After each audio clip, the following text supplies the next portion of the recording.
तो पिछले एपिसोड में हमने देखा था कि जो मास्क मैन होता है सीमू के सामने आकर पहुंच चुका था और उसको चाहिए था वही चूहा जो कि सीमू ने पकड़ा हुआ था। तो वो उसी को लेने के लिए आया हुआ था और जैसे सीमू मास्क मैन को देखता है उसका दिमाग घूम जाता है कि मैं तुझे नहीं छोड़ने वाला। वो तुरंत ही अपने पावर का यूज करते हुए उस मास्क मैन के साथ फाइट करने की कोशिश करता है। मास्क मैन अभी तक पहचान नहीं पाता कि सीमू असल में कौन, लेकिन जब वो सीमू से फाइट करने लग गया था तो वो उससे लड़ना शुरू कर देता है और वो कुछ खास यहाँ पे कर नहीं पाता। और जैसे मास्क मैन यहाँ पे उसकी जान लेने वाला था कि वहाँ पे जिमिन नाम की एक लड़की पहुँच जाती। जिमिन काफी ज्यादा स्ट्रॉन्ग थी और वो अपनी पावर का यूज करते हुए मास्क मैन को बहुत मारती, इतना मारती है कि मास्क मैन की हालत खराब हो चुकी थी और उसको अपनी जान बचा के वहाँ से भागना पड़ता है। तो इस तरह से जिमिन ने सीमू की जान बचा ली। तो सीमू यहाँ पे जिमिन से बिल्कुल इम्प्रेस हो चुका था, जिसके बाद यहाँ से ये एपिसोड स्टार्ट होता है। तो इस एपिसोड के स्टार्टिंग में वो फैमिली का सीन देखते हैं जहाँ पे शादी की तैयारी शुरू करा दी गई थी कि आज ही जूनियर की शादी। वो फैमिली के मास्टर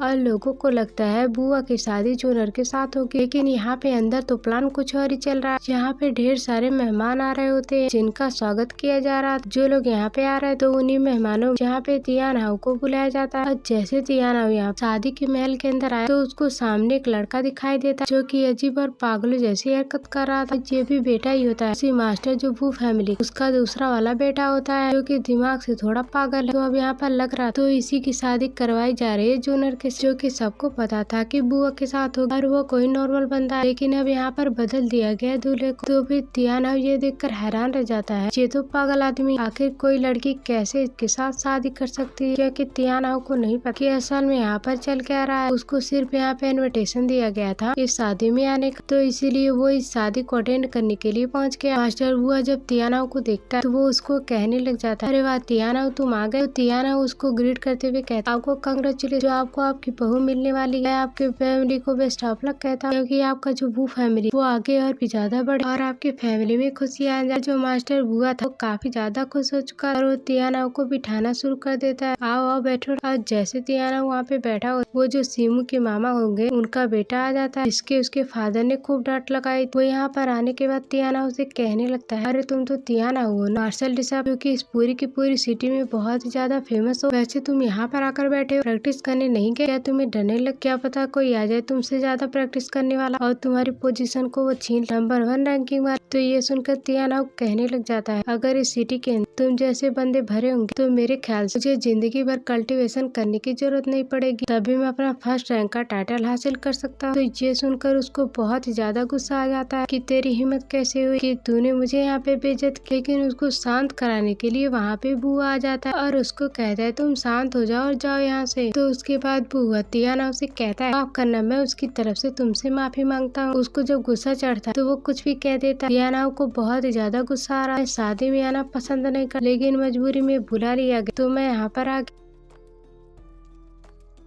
सामने नजर आता है सीमू। जैसे उसने सीमू को देखा वो एकदम हैरान रह जाता है, अरे इस बंदे को मैंने तो देखा नहीं, लेकिन मुझे ऐसा क्यों लग रहा है कि मैं इसको अच्छे से जानता हूँ। तो उसके दिमाग में वही मास्क मैन नजर आता है जिसके साथ उसने फाइट की थी और उस टाइम वही सीमू था मास्क लगा। तो तियान हाउ कहने लग जाता है, कहीं वही बंदा तो नहीं है जिसने मुझे चैलेंज किया था बाद में मुझसे फाइट करने के लिए आएगा। तो वो अपने शक को कंफर्म करने के लिए सीमू का पीछा करना शुरू कर देता है ताकि उसके पास जाकर वो उसे कंफर्म कर सके। जैसे वो देखती तियान हाउ सीमू के पीछे जा रहा है, वो उसके रास्ते में आ जाती है। इसे तियान हाउ को उससे धक्का लग जाता है और फिर वो तियान हाउ से माफी मांगने लग जाती है, माफ कर देना, मैं गलती से आपके रास्ते के बीच में आ गई। तक कि यहाँ पे तियान हाउ का दिमाग भटका था कि सीमू वहाँ से निकल चुका था। वो सीमू को बचाने के लिए ऐसा कर रही जिसमें वो कामयाब रहे। तो तियान हाउ ये देखकर हैरान रह जाता है, वो बंदा कहाँ गया, अभी तो यहीं पे खड़ा था। और वो सीमू को आस पास ढूंढना शुरू कर देता है। तो इसके बाद हमें करीब 3 दिन पहले का सीन दिखाया जाता है, जब पहली बार यहाँ पे बुआन को पता चला था कि दूल्हे को बदला जा रहा है। तो वो सबसे पहले चुपके से पहुंच चुकी थी वो फैमिली के घर के अंदर और उसने चप्पे चप्पे की निगरानी रखना शुरू कर दिया था। इस तरह से जब सारे मेहमान वहाँ पे मौजूद होंगे तो उनके बीच से जूनियर को गायब कैसे किया जाए ताकि जूनियर की वो फैमिली के अंदर से बाहर निकाल कर और उसकी जिंदगी बर्बाद होने से बच जाए। तो ये वो सीमू के साथ मिल सारा का सारा प्लान बना रही और उनका प्लान पूरी तरीके से तैयार भी हो जाता है। तो वो सीमू से कहती है, देखो सीमू, मैंने हर एक रास्ते पे एक प्लान बनाया जहाँ पे सिपाही कम होते हैं ताकि तुम वहाँ से जाकर आराम से से जोनर को बचा सकते हो। प्लान के चलने के मुताबिक जहाँ पर शादी की तैयारियां हो रही थी, तो सीमू जो होता है वो अपना हुलिया बदल लेता है, एक नया मास्क लगाकर अपने मुंह पे आता है और वो चुपके से जा चुका था जोनर के कमरे के अंदर ताकि वो उसको यहाँ से बाहर निकाल सके। पुराना वाला मास्क नहीं लगाया क्योंकि तियाना यहाँ पर मौजूद है और वो उसको पहचान लेगा, इसलिए उसने नया मास्क लगाया, इस वजह से जल्दी कोई उसको नहीं पहचान पाएगा। लेकिन तियाना जो उसके पीछे पड़ चुका होता है, तो फिर तियाना कहता है पक्का ये वही बंदा है जिसके साथ मैंने फाइट की थी, मैं इसको नहीं छोड़ूंगा, अच्छा मौका मिला है। दूसरी तरफ जोनर जो थी उसको तैयार किया जा रहा था शादी के लिए, वो बिल्कुल इमोशनल होती, मजबूरी में आकर उसको शादी करनी पड़ रही थी। अभी तक उसको ये नहीं पता कि उसकी शादी एक पागल से कराई जा रही है। तो उसकी दासी जो थी वो कहने लग जाती है, देखिए मैं जोनर जल्दी करना होगा क्योंकि लेट हो रहा है, मैंने आपके कपड़े रख दिए, जल्दी से इसको चेंज कर लीजिए। तभी कमरे के अंदर आकर पहुंच जाता है सीमू। वो जैसे वो यहाँ पर आया हुआ था, वो जो लड़की दासी होती है वो अपनी पावर का यूज करते हुए उसको वहीं पे स्टॉप कर देता है और उसके बाद जोनर को अपना चेहरा दिखाता है। जोनर तुम्हें पता भी तुम्हारी शादी किससे कराई जा रही है? तो जोनर कह रही थी हाँ मुझे पता है, मेरी शादी बुआ से कराई जा रही है जो कि मास्टर का बड़ा बेटा है। तो सीमू कहता है नहीं तुम समझ नहीं रही हो, तुम्हारी शादी ना मास्टर के छोटे बेटे से कराई जा रही है जो कि दिमाग से पागल है, उसके साथ शादी कराई जा रही है। तुम्हें अभी तक के नहीं पता, जब ये शादी हो जाएगी तब तुम्हें बताया जाएगा। तो ये बात मैं तुम्हें बताने के लिए आया हूँ। बेचारी जोनर को सदमा ही लग जाता है, नहीं ऐसा नहीं हो सकता, इतना बड़ा धोखा वो लोग मेरे साथ कैसे कर सकते हैं। तो उसके बाद वो जो सीमू होता है वो दासी को वापस से पहले जैसा कर देता है, बताओ कि तुम क्या क्या जानती हो, झूठ बोलने की कोशिश बिल्कुल भी मत कर। वो जो लड़की दासी थी वो कुछ बताने के लिए तैयार नहीं होती, लेकिन सीमू उसको धमकाना शुरू कर देता है, मैं तुम्हें काट के रख दूं अगर तुमने एक बार और झूठ कहा तो इसलिए बेहतर होगा कि तुम सारी बातें सच सच बता दो। तब जाकर वो जो दासी है वो डर जाती है और कहती हाँ मैं बताती, यहाँ पर जो शादी होने वाली है वो छोटे बेटे से हो रही, बुआ से जोनर की शादी बिल्कुल भी नहीं हो रही। मास्टर ने मुझे स्ट्रिक्टली कहा कि मैं बिल्कुल भी पता रखने ना दूं जोनर को कि उसकी किससे शादी हो रही जब तक कि ये शादी कंफर्म नहीं हो जाती। तो इसलिए मैं एनी टाइम जोनर के आसपास ही रहती हूँ ताकि उसको शक ना हो। तो जोनर बेचारी को सदमा ही लग जाता है, वो बिल्कुल घबरा चुकी थी, तो उसको समझ में नहीं आता कि वो करे तो करे। सीमू पहले पूछना चाह रहा था जोनर कि तुम क्या करना चाहती, तो इससे पहले जोनर ही उसे कह देती मुझे यहाँ से भागना है, क्या तुम मुझे भगा सकते हो, मुझे शादी नहीं करनी है, ये लोग मेरी जिंदगी बर्बाद कर देंगे, मुझे बस तुम्हारे ऊपर भरोसा है कि तुम्हें यहाँ पर मुझे बचा सकते हो। सीमू तो यही सुनना चाह रहा और वो तुरंत ही जोनर को वहाँ से भगा कर लेके चला जाता है। और जैसे वो यहाँ से भाग रहा है वहाँ पे कोई आ जाता है और वो उसके ऊपर अटैक करना शुरू कर देता है। कोई एक से बढ़कर एक उसके ऊपर अटैक कर रहा है। ये बंदा कोई और नहीं था बल्कि था तियाना। यहाँ पर आने के सीमू से कहने लग जाता तू तो वही मास्क मैन है ना, अब मैंने कंफर्म कर लिया तेरी पावर को देख, मैंने तुझ पर अटैक किया ताकि तू उस अटैक को रोकने के लिए अपनी पावर का यूज करेगा और मुझे कंफर्म हो चुका जिसके साथ मैंने फाइट की थी तू वही बंदा है। मुझे लगा था तू यहाँ पे किसी और काम के लिए आया हो, लेकिन तू तो यहाँ पर इतना घटिया काम के लिए आया है, मैंने बिल्कुल भी नहीं सोचा तू दुल्हन को भगा के लेके जा रहा है, तुझे तो शर्म आनी चाहिए। मुझे लगा कि तू ज्यादा स्ट्रॉन्ग अच्छा खासा कल्टिवेटर हो, तेरे लिए मेरे अंदर कुछ रिस्पेक्ट तो थी, लेकिन अब वो रिस्पेक्ट खत्म हो गई, मैं तुझे नहीं छोड़ूंगा, कितना बड़ा अपराध कर रहा है। और वो तुरंत ही टीमू के साथ फाइट करना शुरू कर देता है। टीमू भी यहाँ पे तियानाओ के साथ लड़ने लग जाता है, दोनों के बीच में कमाल का बैटल शुरू हो जाता है। तो सीमू तियानाओ को समझाने की कोशिश कर रहा था, तो मेरी सिचुएशन को समझो, मुझे यहाँ से जोनर को लेके जाने दो वरना बहुत ही बड़ी गड़बड़ हो जाएगी। लेकिन यहाँ पर फिर भी तियानाओ समझने के लिए तैयार ही नहीं, वो कहता है तू दुल्हन को चुराता, ये बहुत ही बड़ा अपराध है, मुझे तो मार्शल आर्ट कल्टिवेटर कहना भी नहीं चाहिए, तू मार्शल आर्ट कल्टिवेटर कहलाने के लायक भी नहीं है, तुझे जिंदा नहीं छोड़ूंगा, तू एक धब्बा है मार्शल कल्टिवेटर के।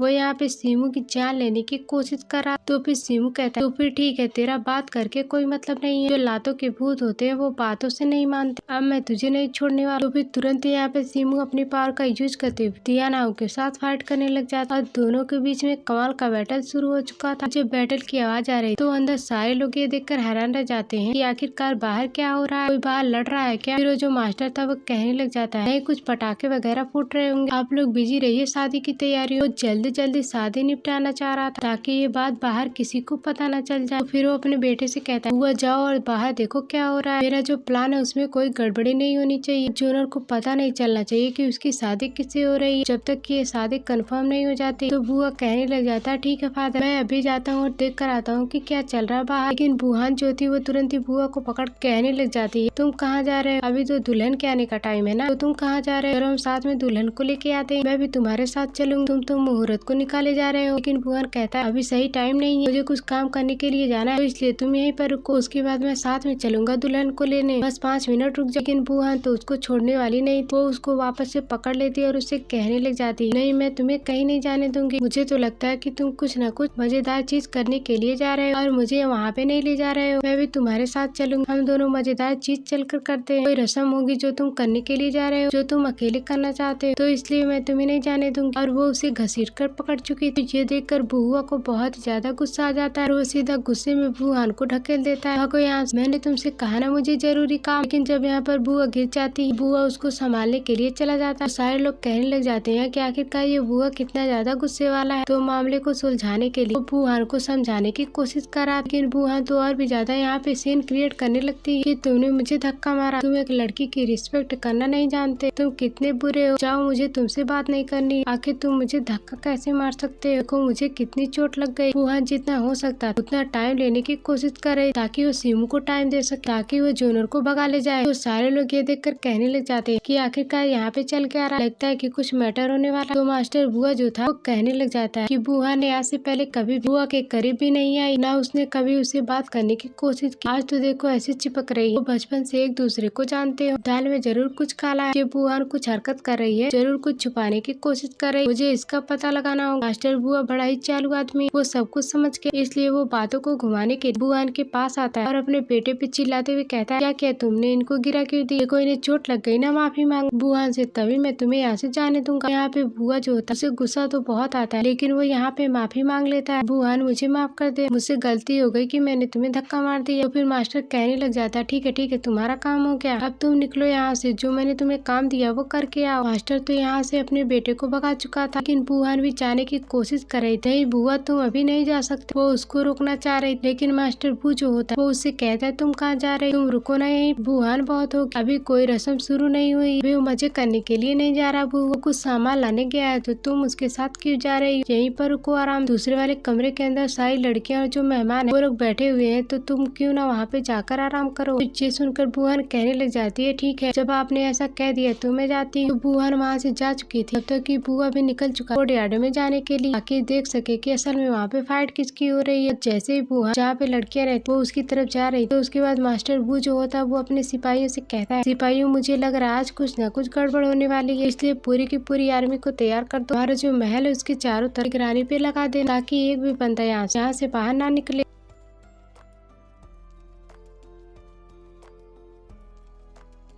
तैयारी एकदम कड़क होनी चाहिए। तभी वहीं पे वुहान जो होती है वो एकदम ज्यादा टेंशन में होती है, सीमू ठीक तो होगा ना, उसने काम किया होगा या फिर नहीं किया होगा, मुझे बहुत ही ज्यादा घबराहट हो रही, मुझे जाकर चेक करना चाहिए अभी तक सीमू जो है वो जोनर को लेकर भागा या फिर नहीं भागा। इसके बाद हम कोर्टयार्ड का सीन देखते हैं, जहाँ पे अभी तक तियाना और सीमू के बीच बैटल हो रहा था। सीमू जोनर को लेकर भाग रहा, लेकिन ये तियाना बीच में आ गया, उसको परेशान करने लग गया, वो उसको छोड़ना नहीं चाह रहा और वो सीमू से कहता देख सीमू आखिरी वार्निंग दे रहा हूँ, तू यहाँ से कल्टी मार वरना मैं तुझे जान से मार दूंगा। लेकिन सीमू कहता है कि मुझे मारने से पहले तुझे अपनी स्किल दिखानी होगी कि तेरे अंदर जान भी है या फिर जान नहीं है, क्योंकि मैं कोई नल्ला आदमी नहीं हूँ कि मैं तेरे मामूली से हमले से मर जाऊँ। तो तियाना कहने लग जाता है ये तो टाइम ही बताया। फिर दोनों यहाँ पर फिर से एक दूसरे के साथ फाइट करने के लिए तैयार हो चुके थे। उसके बाद वहाँ पे बुआ पहुँच जाता है जो कि अपने कई सारे दोस्तों को लेके आया हुआ था। तो यहाँ पे तियाना जो होता है वो अपने एक से बढ़कर एक अटैक करने की कोशिश करता है सीमू के ऊपर, लेकिन सीमू उसके हर एक अटैक का जवाब देता है, वो उसको बहुत मारता है।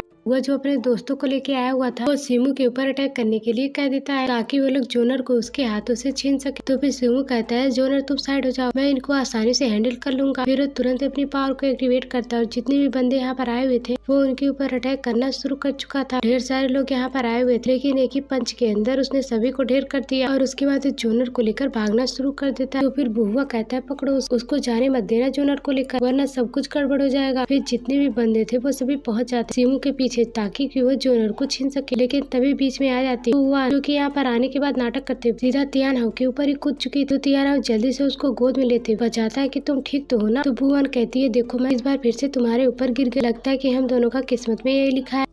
फिर बुआ तियाना का टाइम पास कर रही होती है, तो वो कह रही थी मैं भी चलती हूँ, कौन बदमाशों ने दुल्हन को लेकर उसके पीछे। तियाना उसके पीछे पीछे जाते हुए कहने लग जाता है, अरे तुम रुक जाओ, तुम्हें चोट लग जाएगी, तुम्हें नहीं जाना चाहिए। बुआ के साथी जो थे उसको सीमू कहीं नहीं मिलता, तो बुआ जो था वो कहने लग जाता है, तुम लोग किसी काम के नहीं हो, और फिर जाओ और तुरंत दोबारा से उसको लेकर के आओ, पूरा जंगल खोज डालना है, एक भी जगह नहीं छूटनी चाहिए। लेकिन बुआ ने यहाँ पर सबका मस्त वाला टाइम पास कर दिया, और तभी टाइम मिल चुका था सीमू को। जूनियर को लेकर साइड में हो जाता है और काफी दूर निकल कर आ चुका था कि तभी उसको लगा था कि उसके पीछे पीछे कोई आ रहा है, इसलिए वो अपना ब्लेड उठाता है और सीधा उसके ऊपर अटैक करने वाला था। लेकिन जब वो पीछे मुड़कर देखता है तो वो यूहान होती है, जो कि भागते हुए यहाँ पे आ चुकी थी। तो सीमू अपने अटैक को रुकता है, वरना तो वो बुहान को काट ही देते। तीनों के तीनों काफी दूर आ चुके थे, तो उन्होंने फाइनली जूनियर को बचा लिया था, वरना बहुत ही बड़ी मुसीबत में फंसने वाली थी जूनियर। सीमू कहने लग जाता है, ये न मेरी बहन है, जिसको सबसे पहले पता चला था कि तुम्हारी शादी किसके साथ हो रही है, तो उसके प्लान के मुताबिक हमने चलते हुए तुम्हें बचाया है। तो उसके बाद जूनियर बुआन का शुक्रिया करती है कि तुम्हारा बहुत बहुत शुक्रिया जो तुमने मुझे बचा लिया। तो जूनियर कहती है, यार शुक्रिया की क्या बात, ये तो मेरा फर्ज था, और ऐसे मत कहो वरना मुझे शर्म आ जाएगी। वैसे सारी चीजें मेरे भाई की वजह से हो पाई है, तो उसी की पावर का यूज करते हुए मैंने तुम्हें बचाया। जहाँ पे जूनियर बहुत ही ज्यादा डरी हुई थी, अगर आज यहाँ पर मेरी शादी हो जाती तो मेरा क्या होता, मैं एक ऐसे अंधेरे के अंदर जाकर फंस जाती जहाँ से बाहर निकलने का कोई रास्ता नहीं होता,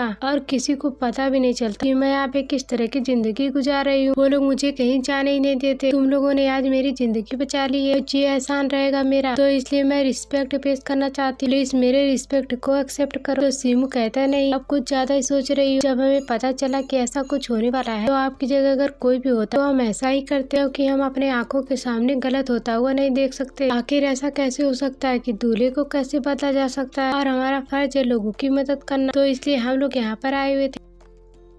वैसे अभी तक वो लोग शांत तो हुए नहीं होंगे, वो लोग अभी भी आपके पीछे लगे होंगे ताकि आपको किसी तरह से ढूंढा जा सके। तो इसलिए मैं कहना चाहता हूँ कि अगर आप मेरे घर पे चलती है रहने के लिए तो आपके लिए बहुत ही अच्छा होगा। वैसे भी ऐसी लड़की को किसी के घर में नहीं रहना चाहिए, लेकिन अभी सिचुएशन के हिसाब यही सबसे बेस्ट लग रहा है। तो अगर आपके लिए कम्फर्ट हो तो आप मेरे घर पर आकर रह सकती है, मैं आपको पूरी तरह से प्रोटेक्ट करने की कोशिश करूँगी। तो जूनियर कहती है, बिल्कुल जैसा तुम कह रहे हो वो बिल्कुल सही है, मैं तुम्हारी बात मानने के लिए तैयार। तो इस वजह से वो तीनों के तीनों काफी ज्यादा खुश हो चुके थे। चलो आज का काम हो गया। तो वो लोग यहाँ से सीमू के घर की तरफ बढ़ना शुरू कर देते हैं। तभी जैसे ये लोग यहाँ पर जा रहे थे तभी यहाँ पे एक बहुत ही ब्रूटल अटैक आकर लगता है। यह अटैक किसी और ने नहीं किया था बल्कि किया था तियाना ने। वो भी सीमू का पीछा नहीं छोड़ना चाह रहा था। वो कहता है, दुल्हन चुराने वाला बंदा, मैं तुझे नहीं छोड़ूंगा, तू इतना घटिया है कि तेरी हरकत सुनकर मुझे शर्म आ रही है। और वो तुरंत यहाँ पर एक बहुत ही ब्रूटल अटैक तैयार करता है और सीमू के ऊपर करने की कोशिश करता है। सीमू के यहाँ पे वो जो ब्लेड मिला था वो उसकी वजह से त्यानाव के साथ फाइट करने लग गया था। दोनों के बीच में कमाल का बैटल होता है। त्यानाव तो रुकने के लिए तैयार ही नहीं था, वो सारे अटैक का यूज कर लेता है ताकि वो किसी तरह से सीमू को जान से मार सके। सीमू यहाँ पर उसे समझाने की कोशिश करता है, या तू पागल है, और अगर तू यहाँ पे सच्चाई सुनता तो तू यहाँ पे मेरी हेल्प खुद ही करता डोनर को बचाने के लिए, लेकिन तू मेरी बात सुनने के लिए तैयार ही नहीं। समझ तो रहा है मैं क्या कहना चाह रहा हूँ, लेकिन त्यानाव सुनने के लिए तैयार ही नहीं था, और वो अभी भी पागलों की तरह सीमू को जान लेने के लिए लगा हुआ कि मैं तुझे छोड़ने वाला नहीं हूँ।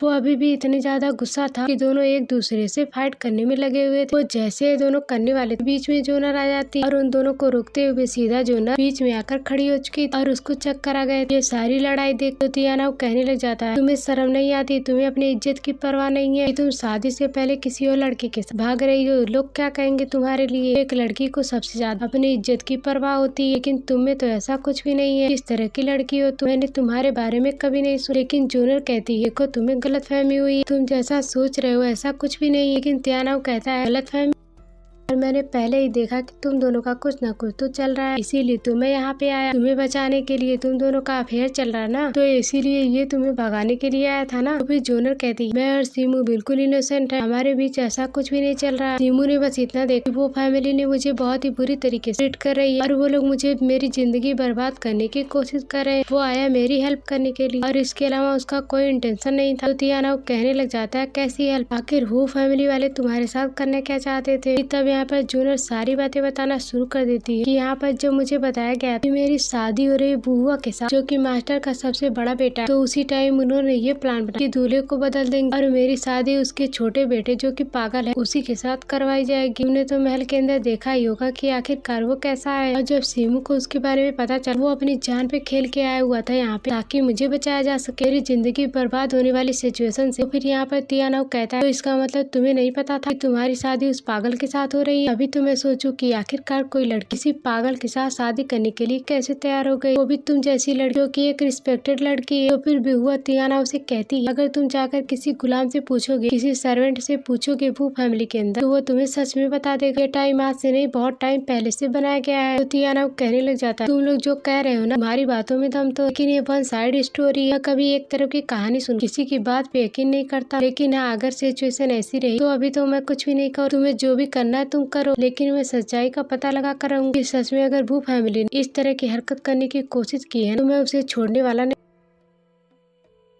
और वो जाते जाते सीमू से कहने लग जाता है सीमू अगर सच में इनोसेंट है ना तो इसका पता मैं लगा के रहूंगी, लेकिन हाँ ये मत भूल जाना कि हम दोनों का बैटल होने वाला है। तो वो कंपटीशन आएगा उसके अंदर तुम इनोसेंट हो या ना हो, लेकिन कंपटीशन जो तुम उससे जरूर लड़ेगा। तो तू क्या कहता है सीमू? फिर सीमू कहता है तुम्हें उसकी फिक्र करने की जरूरत नहीं। रियान हाउ तो वहाँ से जा चुका, रियान हाउ तो समझदार बंदा लगता है, वो आगे चलकर उतना बुरा नहीं होगा।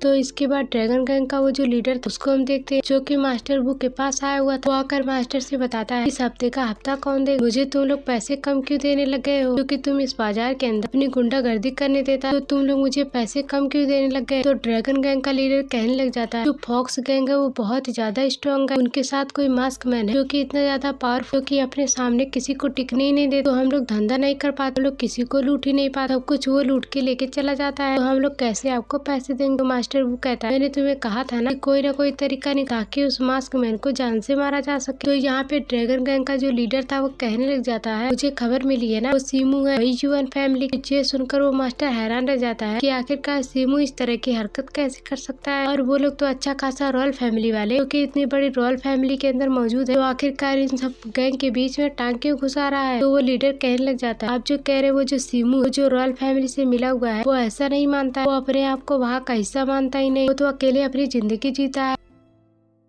और वो ऐसे छोटे मोटे काम करके उसको पैसे मिलते हैं, वो अपनी जरूरत की चीजों को पूरा करता है। और ये सारी की सारी बात पता चली मुझे उससे अब 2-3 दिन पहले बाजार में मेरे गुंडे जो घूम रहे थे उनको दिखाई दिया सिमू की अपना मास्क पहना था, उसने अपना मास्क उतारा और वो बात करने गए। फैमिली के वो जो लीडर का दूसरा भाई है उसके साथ उसके सारी की सारी बातों को मेरे साथियों ने सुना। उसके बाद ही मैं आपको बता पा रहा हूँ वो मास्क मैन है वो सीमू है, वो जिन फैमिली को अपनी फैमिली मानता ही नहीं। तो इस तरह से मुझे उसके बारे में सारी डिटेल पता चली। अच्छी हमारे लिए अच्छी खबर इसलिए है अगर हम लोग यहाँ पर सीमू को कुछ कर भी देते हैं तो मुझे नहीं लगता कि जिन फैमिली बीच में आएगी, क्योंकि ना सीमू जिन फैमिली को अपना मानता है जिन फैमिली सीमू को अपना मानती है। तो मास्टर वो कहने लग जाता है तुमने कोई और खास बात नहीं सुनी, उनके बीच बात किस चीज को लेकर हो रही। तो लीडर कह रहा था मैंने कुछ खास तो ऐसा सुना नहीं, लेकिन मेरे साथियों ने बताया जो सीमू के फादर है उसके बारे में बात कर रहे थे, उसके फादर के साथ कुछ हुआ क्या नहीं हुआ इसके बारे में बात हो रही थी, लेकिन वो ठीक से सुन नहीं पाया। फिर मास्टर वो जो था वो कहने लग जाता है सीमू बड़ा ही इंटरेस्टिंग बंदा लगता है, तो हमारा आगे चलकर बहुत ही फायदा होने वाला है। तो इसलिए एक काम कर अपने आदमियों को इकट्ठा करो और इसके पीछे लगा दो और इसके हर एक पल पल की खबर रखना। अब मैं देखूँ ये सीमू कितना बच पाता है मेरी नजरों से। तो जाकर शादी में ही गड़बड़ कर दी, दुल्हन को लेके ही भाग आया, लेकिन अब मैं उसको छोड़ने वाला नहीं हूँ। ये सीन दिखाते साथ ही एपिसोड यहीं पर एंड हो जाता है। Thanks for watching.